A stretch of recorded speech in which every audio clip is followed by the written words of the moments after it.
Are you looking for the best puffer jackets? In this video, we will look at some of the 5 best puffer jackets on the market. Before we get started with our video, we have included links in the description. So make sure you check those out to see which one is in your budget range. Number 1. Broad Peak IN Hooded Jacket. Mammoth's 700 fill power down Waymarker IN hoodie stuffs down remarkably small into its own pocket, weighs little for the warmth it provides, and makes a good all-around puffer. In fact, I think this is one of the best all-around puffer jackets you can buy. It's stylish enough to work well around town, but also great on the trail. The fill weight is 4.5 ounces, which I think is the perfect amount of down for 2 very common scenarios. When you're out being active on a winter day with temps in the 20 to 30 degree range, where you don't need anything when you're moving, but the minute you stop you need something. That's where a light but warm down jacket like this really shines. The other scenario is cool evenings and mornings during shoulder season trips, when you want warmth but don't want to fill your pack. The 100% recycled, wind, and water-repellent Pertex outer shell is quite light, certainly compressible. It doesn't feel quite as durable as some others on this list, but I haven't had any issues after many months of testing. My one gripe here is that there's no draw cord at the waist, which means you can't seal it up as well as some others at this price.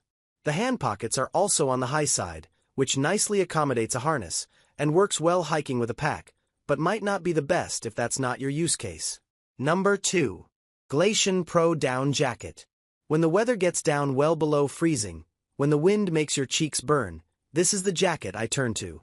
With a base layer at the bottom, we'll sweater over that.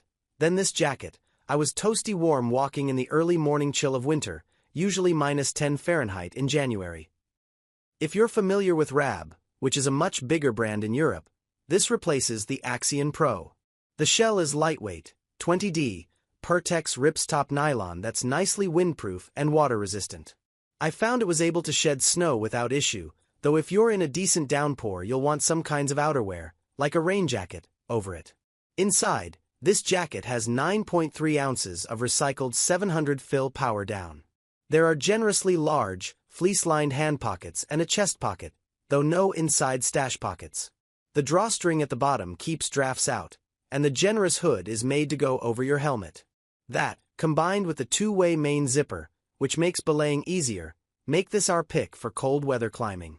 My only issue with the Rab Glaceon Pro is that I've yet to find gloves that can do for my hands what this jacket down for the rest of me. Number 3. Cirrus Flex Hoodie. The Cirrus Flex is a synthetic jacket, with Primaloft Silver Rise recycled synthetic insulation. It has 5.5 ounces of fill in a size medium jacket, and in practice has about the same warmth and performance as the REI 650 above. The difference is the thermic stretch fleece side panels, which offer a flexibility and freedom of movement you won't find in any other jacket here. It feels less like you're wearing a puffer jacket, more like a mid-layer, but with the warmth of a puffer. I like the Cirrus Flex hoodie a lot because it keeps the weight down, packs up relatively small, and it's easy to toss in your bag as kind of just-in-case jacket. It's not the warmest thing here, but it's great as an active insulating layer when temps drop or the wind picks up and you want to keep going. Number 4. Expedition Down Lite Jacket. Based on a classic design from 1974, this deeply impressive jacket from Swedish outdoor specialists Fjällräven reminds us just how warm goose down can be. With 415 grams/700 cubic inches of insulation, I doubt I will ever be cold in it.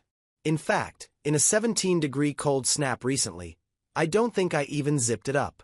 It's big, bulky, but brilliantly insulating, thanks to a clever combination of sustainably sourced goose down, feathers, and a generous helping of synthetic fill around the shoulders. This clever idea means you won't ruin the effectiveness of the down if you get caught in the rain. Oh, and the hood is next level. Just don't expect to be able to see behind you. The polyamide outer has a PFAS-free DWR and is 100% recycled, as is the liner. The zippers are huge too, making them easy to use when wearing big gloves and mitts, and there's 5 generous pockets for stashing layers. Not that you'll need them. At 2.7 pounds, 1,260 grams, this is not a jacket for fast and light adventures, and the bulk from the down can feel almost excessive if you're having to do much while wearing it, especially around the huge, gloriously warm, hood. But, if you're faced with a winter of sub-zero temperatures, This is as good as I've found without having to invest in an Everest-ready suit.